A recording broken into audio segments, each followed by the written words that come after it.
2003 ஒரு தொழில் ஆரம்பித்து நஷ்டமாயிருச்சு, 10 லட்ச ரூபா போச்சு அப்படின்னு சொல்கிறார்.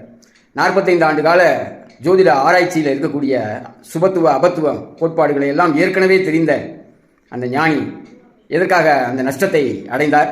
அவருடைய ஜாதகத்தை அவராலேயே பார்க்க முடியவில்லையா, கணிக்க முடியவில்லையா அப்படிங்கிற ஒரு கேள்வி இந்த இடத்துல எழுது.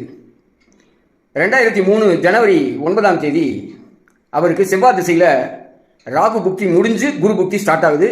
7/1/2003 9/1/2003 என்ன ஆச்சு? 2 நாளில் அன்றைக்கு இருந்த ஏடிஎம்கே அரசாங்கத்தால் லாட்ரி சீட்டு பேன் பண்ணுறாங்க. ஸோ இதை நான் ஏன் சொல்கிறேன் அப்படின்னு சொன்னால், ராகுவோடு சேர்ந்த குரு, ராகு என்ன வேலையெல்லாம் செய்யும்? Cheating planet Rahu.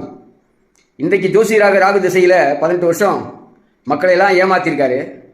ஆனால் செவ்வாய் திசையினுடைய ராகு புக்தியில் லாட்ரி சீட்டு ஏஜென்சி எடுத்து நடத்த முயற்சி செய்த அவருக்கு 2 நாட்களில், அதாவது செவ்வாய் திசையினுடைய ராகு புக்தி முடிஞ்சு குரு புக்தி ஆரம்பிக்கக்கூடிய அந்த 2வது நாள் என்ன ஆகுது அப்படின்னு சொன்னால், கவர்மெண்ட்டு லாட்ரி சீட்டை தமிழ்நாட்டில் பேன் பண்ணுறாங்க. இதை எதுக்காக சொல்ல வரேன்னா, 12ஆம் இடத்துல இருக்கக்கூடிய ராகு குரு சேர்க்கை ராகு கொடுத்து குரு கெடுக்கும், கொடுத்து கெடுப்பான் ராகு அப்படின்னு சொல்கிறது இந்த ஜாதகத்துக்கு ரொம்ப சரியாக பொருந்தும்.